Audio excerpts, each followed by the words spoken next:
Mga bro, mukhang hindi na biro ang usapan pagdating sa West Philippine Sea.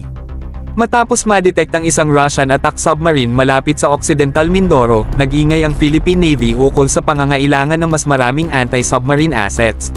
Kasama na dito ang pag-acquire ng warships na kayang harapin ang ganitong mga banta.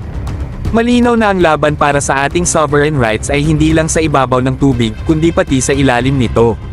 Hindi na bago ang ganitong plano mga bro. Ayon kay Commodore Roy Trinidad, matagal nang identified ng Navy ang pangangailangan ng anti-submarine warfare (ASW) assets. Pero itong insidente na ito ay parang wake-up call na talagang kailangan natin itong i-prioritize.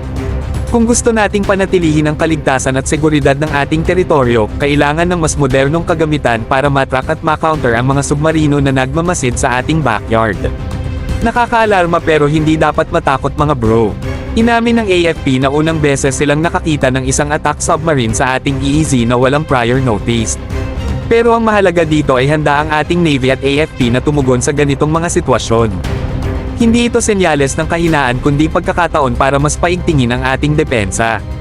Kung hindi tayo gagawa ng hakbang ngayon, kailan pa? Imagine kung may dagdag tayong ASW warships na may sonar capabilities at anti-submarine missiles, mas magiging handa tayo sa anumang banta. Ang maganda pa, hindi lang pang depensa ito kundi pang proteksyon din sa ating mga mangingisda at natural resources. Siyempre, kailangan natin ng suporta mula sa gobyerno.